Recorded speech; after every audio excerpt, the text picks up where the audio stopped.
Croeso and welcome to another edition of the Sgwrs podcast. I'm Jon Wright HMI with Estyn and the author of the recent thematic report on the use of AI in education in Wales. So the focus of today's discussion is going to be all about AI and about how it's used in schools and PRUs across Wales, about the opportunities and the challenges that it presents. So I'm delighted to be joined by two practitioners whose schools have helped to contribute to the findings of the report, and I'll let my colleagues introduce themselves. My name's Kirsty Broderick, and I'm a Year 6 teacher in a Swansea primary school. Hello, I'm Kirsty Garside, and I'm Associate Head Teacher at Prestatyn High School. Okay, fantastic. Welcome both to Kirsty. So that makes my life nice and easy. So I guess one thing we should kind of really make clear from the outset is that none of us would define ourselves as being experts in AI in any sense.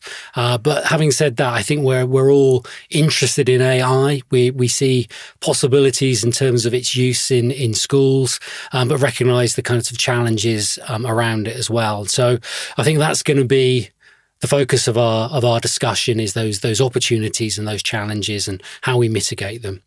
So maybe if we dive in and start by talking a little bit about what we actually mean by AI in schools. So for the audience, I suppose for people listening, it's a question of what does it actually look like in a practical sense? How do we see people using AI in schools? So Kirsty, do you want to talk about your school, primary in particular, how that works? Yeah. I think for us, AI has been so beneficial in helping teachers primarily with their workload. We all know that as times have changed, the workload for teachers has increased. And I think we're always looking at ways that we can help and support them, particularly with teachers' well-being as things get a little bit more challenging. And for us as a school, that's what we've been using AI to promote. So looking at different strategies to not replace teachers by any means, but complement them and give them additional tools to support them when they're planning for lessons, when they're creating resources, using those sorts of tools. Okay. Is that a similar sort of thing in secondary, Kirsty? Yeah, definitely. I think that, as teachers, we have a lot of admin type jobs to do. And if we can reduce that workload, then AI is really beneficial. Also, as a teaching resource alone, it's a brilliant kind of concept in order to let the learners really kind of develop their thinking, their thoughts, their creativity, using AI as a platform for that. Things like image creation and just even helping with kind of prompts to aid their research. AI is a really brilliant tool for using within the classroom. So, it's not just really beneficial for teachers, but also for our learners in a world where they're going to have to use artificial intelligence in their jobs in the workplace. I think it's really interesting what you're saying about using AI to support your work and not replacing teachers. And one of the things that people were telling us when we were going into schools, we had some members of staff talking about AI being transformational in terms of their workload. So you spoke about planning and planning learning experiences and so on. So kind of how does it work in a practical sense in those terms? It was quite interesting when me as a leader within the school first introduced AI to the staff. We had staff who were quite wary, so they believed AI was going to replace teachers. And I had to very quickly through training say to them, AI is here to complement you, not to replace you. It's for what you use to support you. It's not going to replace you at any time. So initially, when we started the training, it was things like ChatGPT, and now obviously we use Copilot quite a lot. So within Hub, you've got that lovely Copilot tool. And the staff have realised over time through more and more training, the more you can use it. You can say if you've used it to help you with prompts to write a report, that you can then upload that report and it will automatically check everything for you, check for grammatical errors, and then support you in that way. Obviously, it's so challenging now. I've got a class of 30 pupils and the needs of those 30 children, I could differentiate 30 ways easily because every child needs their own structured work.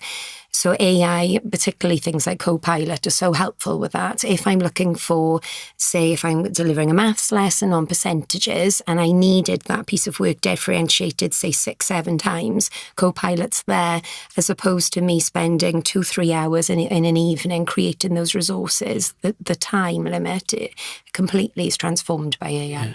Again, similar in secondary. In terms of definitely. uses. I think that, the kind of the uses are probably beyond what we even can comprehend right now, because we probably play safe with it, and we probably only use it for things like creating resources, differentiating resources, but there is so much more to explore from it. And I think with staff, building up their confidence with it, of that you can't ever break it, is one of those things that kind of has been the big thing to tackle and to overcome, really.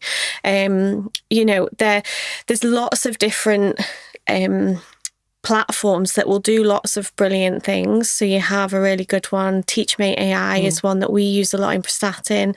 And what that does is, when you kind of have pinch points in the calendar, so say for instance report writing, you can create 30 bespoke reports that are completely individual to that pupil within a matter of a couple of minutes. And then you've got platforms like Notebook LM, which is changing daily. That actually creates podcasts from information sheets that you've uploaded. So say, for instance, you've got a textbook or something going stale, you can upload that into Notebook LM, and then it will create a podcast. It will create lots of different tasks from it. So it's all the possibilities that we could take it in.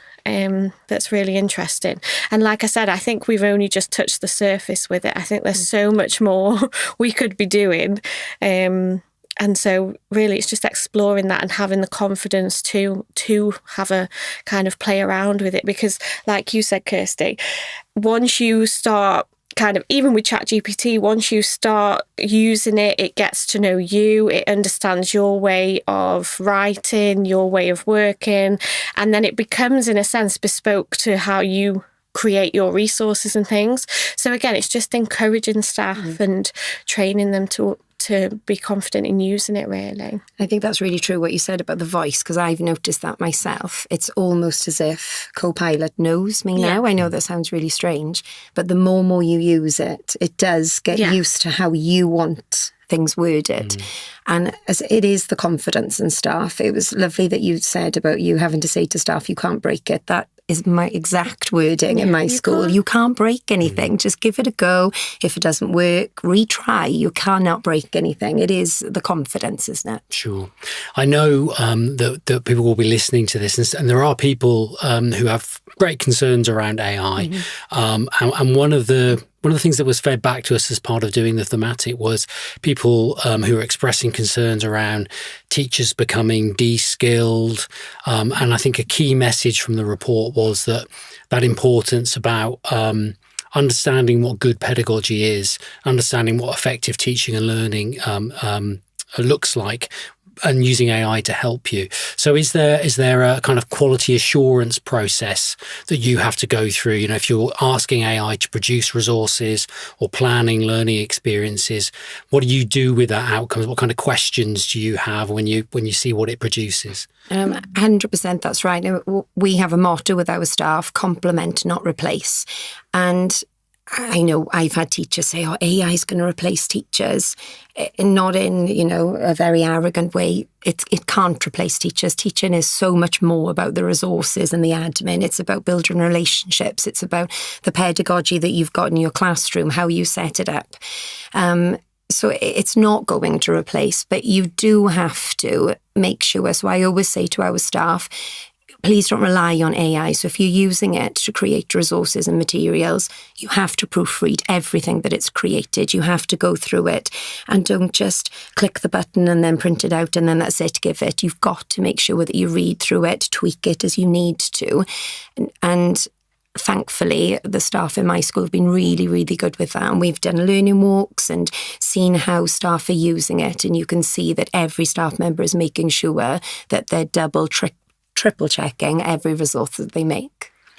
Yeah, I think that, if you did rely on it, especially coming from a secondary point of view, we can tell when the pupils have used it. Likewise, they can tell if we have used it. So it's all about making sure that it is your way of working, in a sense, because, you know, they will, I mean, especially in secondary, but I bet you have it in primary, they don't miss a trick. Oh, they do So not. you do really have to make sure that you have checked it.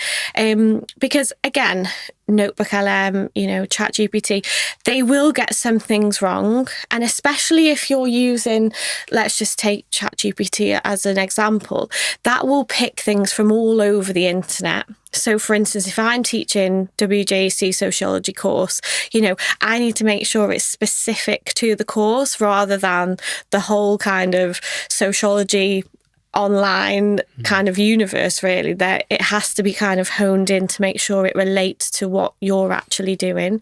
But I would also say in terms of pedagogy, you know, we have just had this transition in Wales where we've come to this new curriculum, and I honestly think that I don't think we could have done as well without the implementation of AI, because it has really helped even just to make smaller tasks a lot more kind of manageable. So for instance, I'm a teacher of religious studies, and so when I'm planning the curriculum for our school, I have to link to the context of Wales. And obviously, sometimes that can be difficult in terms of trying to think of topics that link correctly. And so, you know, you might kind of come up with some ideas that kind of link slightly, but then if, say, for instance, I was to type in, so one of our schemes of work at the minute is disasters and how religious people can still be religious knowing that these disasters take place. And so I just put our scheme of work in, I think it was to Teachmate AI actually, and said, how could I link Wales? And then instantly they were like, Aberfan disaster, have a look at that. And so you're bringing kind of very natural links to Wales rather than trying to forge links that are not necessarily that good, really, for educational purposes. So I'd say it's really helped in terms of that side as well, making sure that we're developing pedagogy. Yeah. But yeah, can't replace. No, it never will be able not. to. It's more than just resources. It's your personality and everything that you bring to it. But it's certainly, at the moment, as you said, teacher workload is huge. And so anything that you can help. And what you said about searching, it's ideas sometimes. You could be sitting there doing your planning, can't you? And because you've got so much to think about, have I hit this skill? Have I hit this? And then it's just those ideas. So I quite often will go on and type in, can you give me a lesson plan idea for, and the ideas it'll come up with. And then it's you then that puts all your creativity into that. Yeah. But it's just that initial idea that AI just gives to you. So it's almost using AI as a kind of think partner, isn't it, really? But then you've, as teachers, as the professionals, you've got to make sure that does fit what you need and fits the particular needs of the pupils in your class as well. Yeah. So we talked a little bit about pupils using it as well. Maybe we can just explore that a little bit more with some, that changes, I know, as they go through, the different year groups, and perhaps pupils using it is less the case in primary than it is in secondary. But are there some examples of where pupils are using AI in primary? Yeah, I think I'm quite lucky because I teach in year 6. I'm at the higher end of primary, so we're certainly using it within year 6. I've got a fantastic group of digital leaders who lead in different aspects of ICT across the school. Pupils, sorry. So there's 2 or 3 pupils from every year group all the way down to year 1. And they've been really, really key in delivering. They went around all the different classes and did a little role play session on what AI was, and then they introduced them to Adobe. So we use that quite a lot in year 6 to generate images. And I use it as a teacher. So if I'm introducing a brand new topic, it's fantastic. The images you can generate on there are like nothing you would find if you didn't have AI. So I'll use it quite often myself to generate those images, but the children absolutely love using it and they can use it in a safe environment. We've also done a lot of work on the ethics of AI, which I think is probably more important for you as you get to secondary school. So they can understand what it is, what the dangers of it could be, how you shouldn't rely on it too much. So we do use Adobe quite a lot. Immersive Reader is quite a big thing in our school because we do have quite a range of different abilities. We've got a large percentage of EAL children and ALM pupils. So tools such as an immersive reader where you can have a story or a document and then within seconds you can translate it into a number of different languages. You can simplify the text. You can pull out nouns, pull out adjectives. So you could have just one text that you've created and then use Immersive Reader to differentiate it within little groups. So those have probably been the two main ones that we are using in primary at the moment. Yeah, so we again have been using Adobe Express, also Canva. So all of our children have access. I don't know if that's the same. We all have access to Canva. We have like Canva Classroom. Every pupil has access to Canva, and obviously Canva can do some really amazing things using AI. We also try to promote Notebook LM with our older students because that's a really brilliant resource to aid revision. So you can implement kind of the teacher's notes from the lesson and then create resources from those notes to aid with your revision. So it could make, say, flashcards, podcasts like we discussed earlier, quick quizzes, things like that. So, there's lots of platforms out there that we use with them in lessons. But I think the real kind of task for us, especially at secondary school, is that whole kind of using it ethically. And making sure, we have got the lessons that use it effectively and the teachers who are running away and doing amazing things with it. But I think it's coming down to those basics as well of, we have to use it ethically. We need to make sure if we've got, say, controlled assessments, NEAs, that although they might use it to aid their research, they're not completely plagiarising. And, teachers are really concerned about that. But, I'm sure teachers, when Google came out and you could just find books at an instant, that they were also worried. So I think, yes, there are concerns there, but it's just making sure that as long as we teach them how to use it ethically, as long as we remind them of the rules linked to their assessment, they are at the end of the day signing that document to say it is their own work. They have to make sure that, they can be honest with themselves as well as the staff that it is all of their work. And, as long as we get that balance right of them using it really effectively, but being really ethical with it as well. There seems like there's like a theme running through that already, isn't there? So from primary all the way through to secondary, this idea about teaching pupils, teaching young people to engage with AI ethically and openly and honestly. So there's probably something to learn there, isn't there, about how we need to develop the curriculum in Wales and so on going forward. And I think the other interesting thing is what we were talking there about using AI to support inclusion for pupils of different abilities and making sure they can access the learning as well.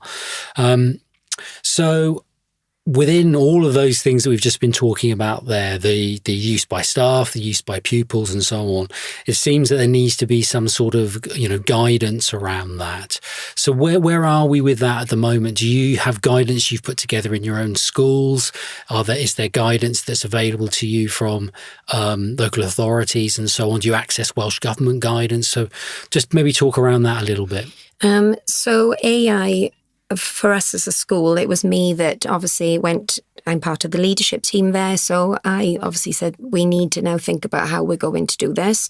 So we started by introducing it to staff, overcoming those first few hurdles. And then I created my own action plan, so to speak. And that's become part of our school development plan. So then every term we all look at it as part of SLT. So then we are currently in the middle of writing our new policy, which governors have been a part of in our school, which has been lovely as well. So that's involved then professional professional development. So I've had the teachers, different groups of them involved, doing after-school twilight sessions, and then governors coming in and part of that as well. We've been quite lucky that in our county they have provided courses. So we've had courses on what is AI and what practical ways can you implement it into your school, but also suggestions for us and helpful guidelines on how to use it ethically within your school. So we're in the middle of working with our county at the moment to produce a policy that will run alongside our ICT policy in the school. Okay, yeah. Yeah, so me and the senior leadership team at my school, we have created a policy that has been agreed by governors. But as I was saying to you before, we just had to make some changes because just as AI is changing, so does the policy have to along with it, really. So we have just recently added in aspects about malpractice and what we do as staff to deal with pupils who are using it in the incorrect ways, really.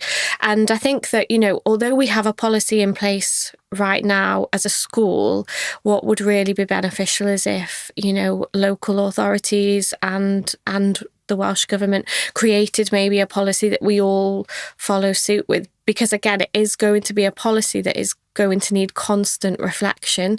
It's going to change, monthly, yearly, because of the kind of developments that AI faces all of the time. And I think that that's something that is very different to other policies. Some policies might not change for a few academic years, but I think with this one, it is going to be one that we change regularly, just to make sure that both staff and pupils are safe and using it safely and ethically. It is almost a unique challenge, isn't it, really? Schools have faced so many challenges over the years, but this is one which perhaps is very different in the sense that it just keeps changing form. And I think when we use AI now, if we compare what you can do now compared to what you could do 12 months ago, the power of AI is growing almost exponentially. So yeah, I can see what you mean about the guidance needing to adapt as time goes on as well. We're kind of touching on the next bit that I wanted to talk about, which is really helpful. So thinking about AI from a leadership perspective, one of the things that we noted from the thematic was that there were lots of schools engaging with AI, but it was quite often just one or two members of staff experimenting with it. And it wasn't often that we were coming across a kind of whole school strategic approach. So again, I think you've talked about that a little bit, but what's the experience in your school? I think you were saying, Kirsty, there is more of that strategic approach. Yeah, whether I'm very lucky, but I do have a fantastic team of teachers. In that if I introduce something, I will always have the maybe 2, 3, 4, if I'm lucky, members of staff that will be fully engaged and will run with it and be so enthusiastic. But I will never have any staff who will hold back. They'll all be willing to give it a try. We've got e-safety is such a huge thing in all schools, but particularly in ours where we've got children who don't necessarily use the technology in the way they should outside of school. So we've got a group of pupils who are digital leaders, but we've also got a digital team of staff. And the way we've done it is that I'm obviously the overall lead, and I teach year 6. And then we've got a teacher who teaches in year 3, 4 that's on the team, somebody who teaches in year 1, 2, and then somebody who teaches in early years. So anything that I introduce, automatically you've got coverage of it going from bottom to top to bottom.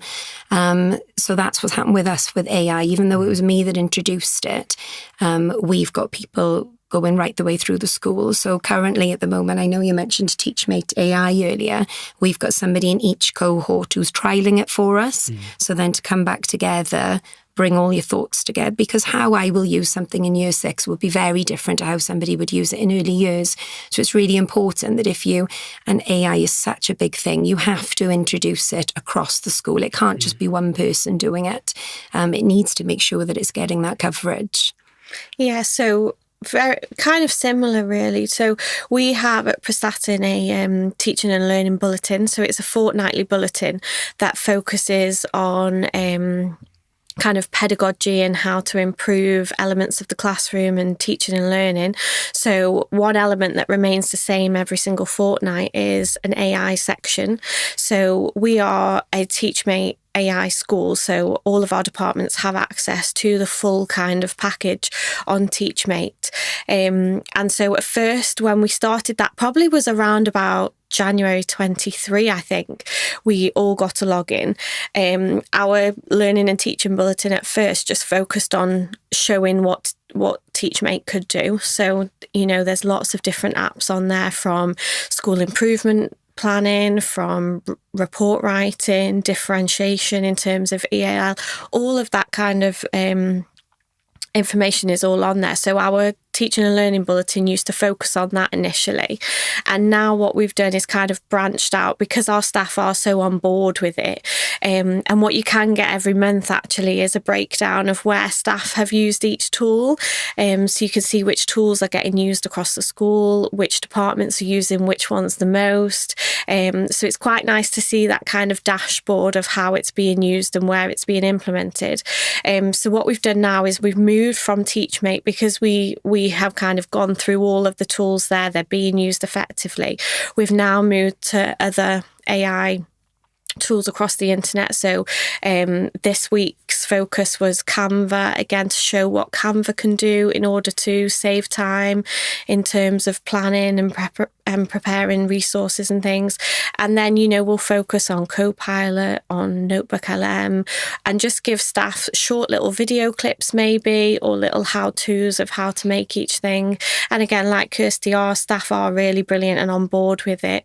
And we'll do lots of different things.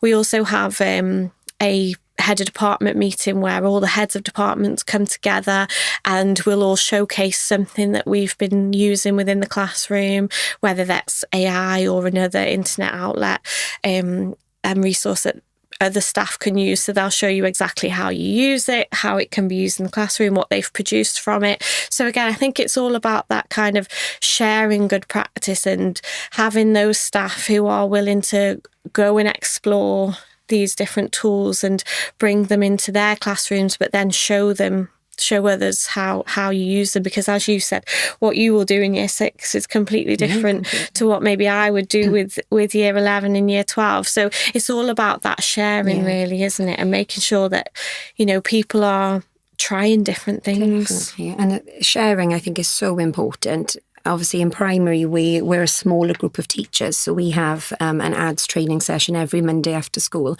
And quite often a teacher will come and say, oh, I've been using this week and I've used it in that way. And then another teacher will say, oh, thanks for that, I'll go and use it in my classroom. The sharing of it and having those staff members who are willing to give anything a go. And as staff, there's nothing we love more, is there, than when someone comes in and they say, we've got this and it's brilliant. I think, thank goodness, I took ages to prepare that and they've got it. It's such a nice feeling.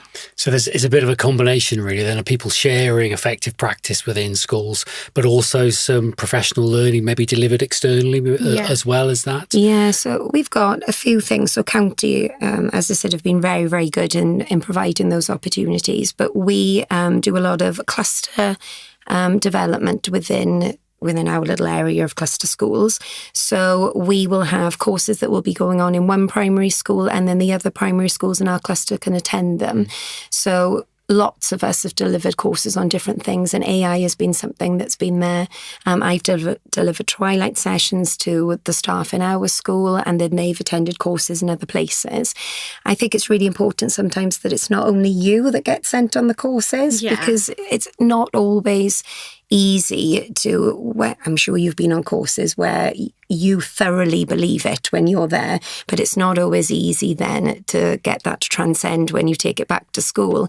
So I think it's really important sometimes that other teachers are sent on those courses as well to be inspired the same way you are.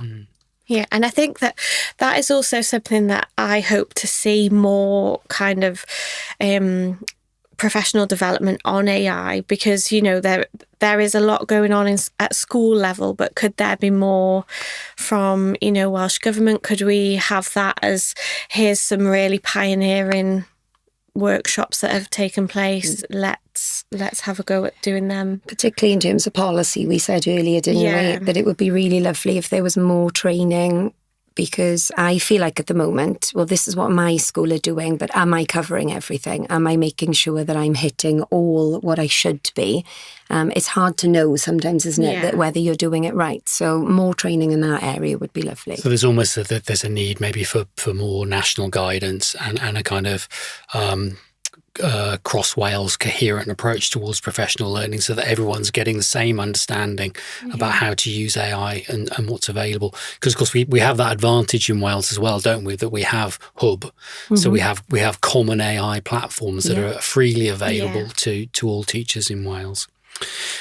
Okay, I just want to move things on a little bit to talk perhaps more about some of the concerns around AI, and in particular how we make sure that young people, that pupils, engage with AI safely and ethically. So, again, we've kind of touched on this a little bit already, but from the younger pupils to the older pupils, what kinds of things do we need to be teaching them about AI? Do you want to start with the younger ones first?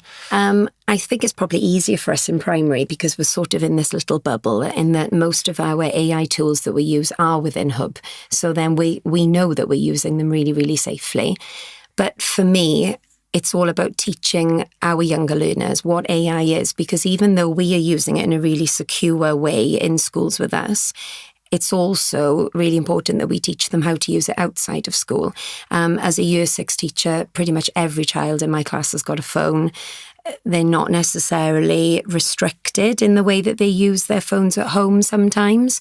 So they could be accessing anything online. And it's really important that even though in school they're not, we're very safely using it, they can still access those outside of school. So it's really important. We do lessons we do a lot of digital citizenship work, and a lot of that will always overlap with using AI ethically. So what is it? How are you using it? Can you always trust it? And the children in my class will always say, "Oh, miss, is that real?" And they love that expression, fake news, don't they? So we were talking the other day about if you look at a picture, how do you know the picture is genuine?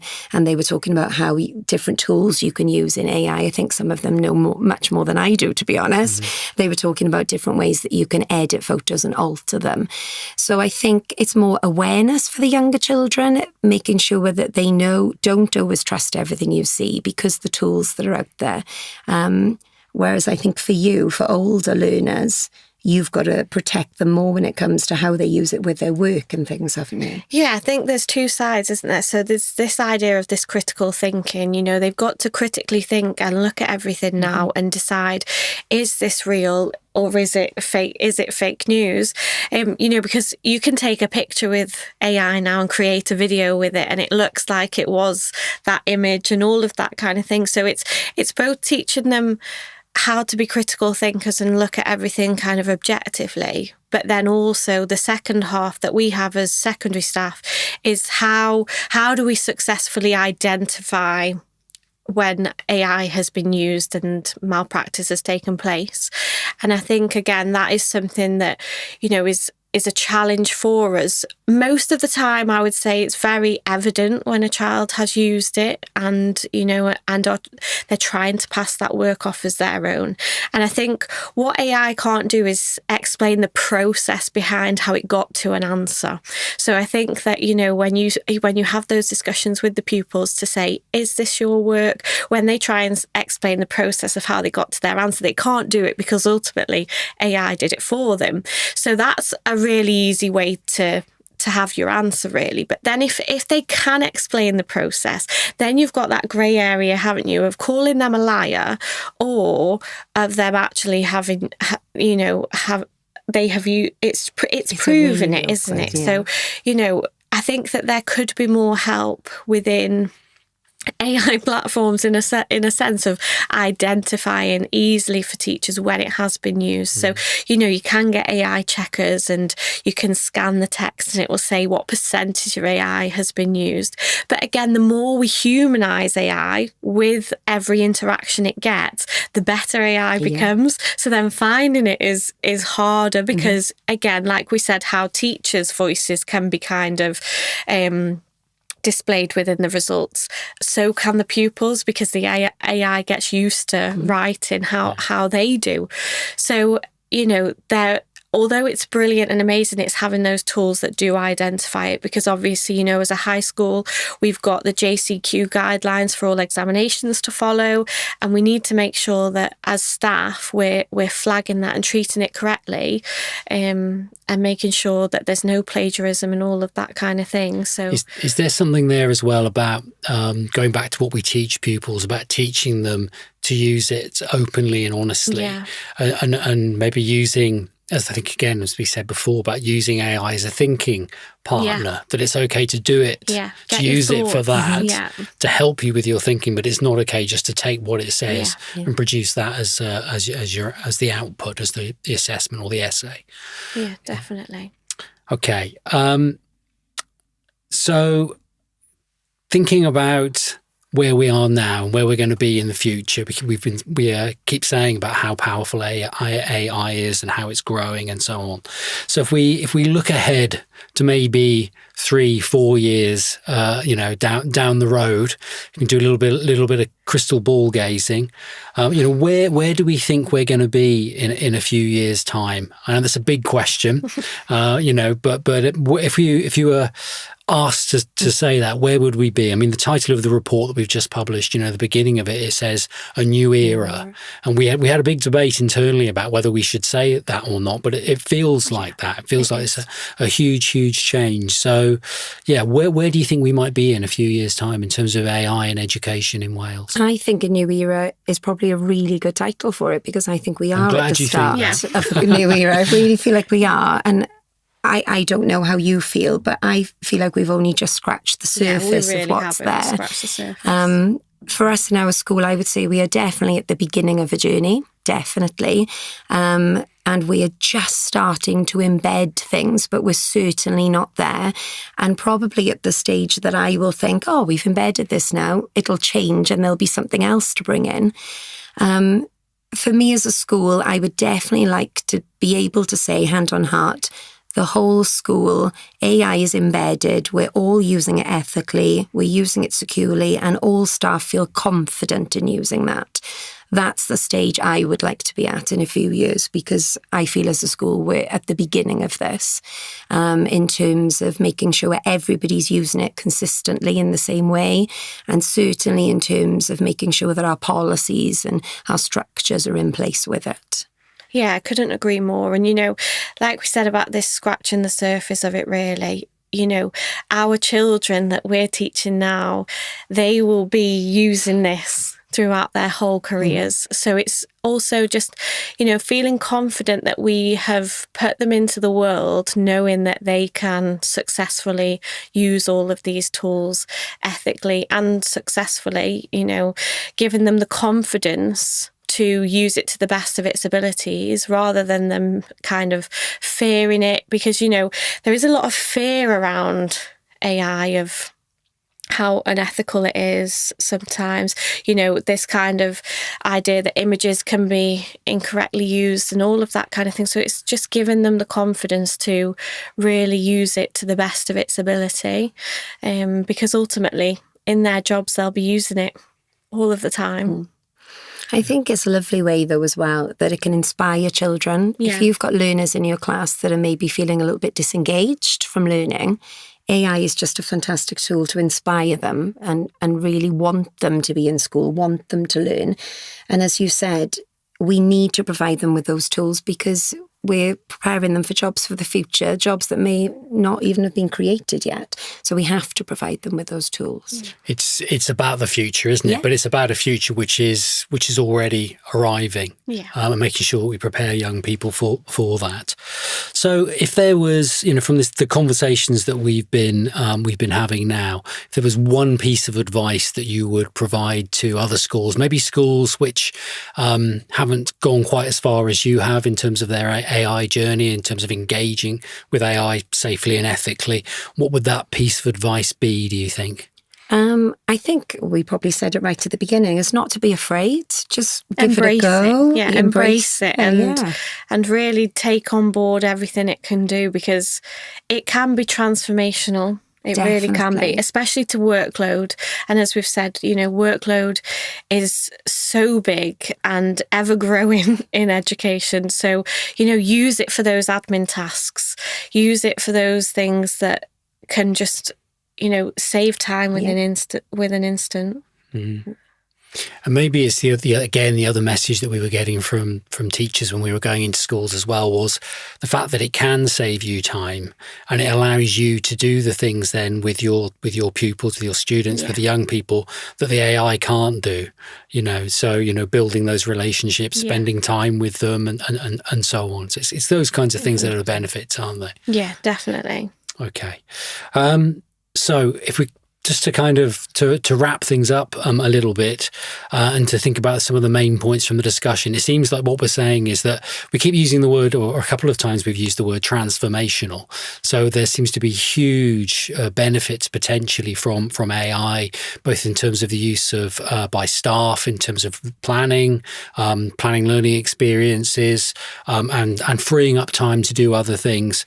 But there are a number of challenges and risks that we've spoken about as well. And I think we spoke a little bit about critical thinking skills of young people, and that kind of growing body of research, which is kind of suggesting there are risks there as well, and the need to make sure that we mitigate those risks as well. Was that kind of where we are, do you think? There's those opportunities and those challenges? I think so, but I think the advantages outweigh those challenges. Definitely. Yeah. For me, I can't imagine now not having AI as part of I just use it so much as part of my teacher workload. I can't imagine it not being there. And yes, of course, there's challenges, but there is with everything. It's anything new that comes in, you always have to find your way through it and work out how it can be used best for you and for your school. But for me, the advantages, and I think it has transformed, hasn't it? The way that we work, definitely. Mm-hmm. There are going to be some people listening to this to the podcast who rightly have those concerns around AI, and perhaps teachers, education staff who say, well, no, it's not for me. I can't engage with it. I don't want to engage with it. What do we say to people who feel like that? As I said earlier, I definitely had some teachers in my school who I remember it was the very first ad session, and obviously they'd found out beforehand that they were having a session all about AI, and straight away I could see some faces that were looking at me, and I thought, they are really not going to take this on board. And they have now. They've realised, I think it is, nobody likes change. I think as human beings, we find change difficult. And it is just dip your toe in the water just a little bit. Try one little part of it, and then your confidence will grow and grow. It is sometimes the fear of the unknown, isn't it? But that unknown can really change how you work. It really can. Okay. Yeah, I would say take a tool you feel safe with. So obviously Hub has access. Teachmate is directly aimed at teachers. Take a tool like that and use it just slowly, and your skills will just completely develop over a rapid period of time, really. And once you've done one, the others seem more manageable then, because they are all very similar in what they do and what they'll achieve. So I think just pick one that you feel most comfortable with, really. Yeah. Okay. So engage with it. Yeah. And I think we have to, don't we? And we have to for the sake of young people as well, to make sure they're prepared for the world that's, just around the corner. Okay, so thanks both. Thank you. Just to finish off, just to say that you can find the report alongside other information around how Estyn uses AI and how we're engaging with AI, as well as some videos that explore a little bit further about the use of AI in education in Wales on our website, as well as the principles that we've developed as an organisation about the use of AI. So just to thank you for listening, and to thank both our guests for your contributions today. It's been a great discussion. Thank you. Thank you for having us. Thank you.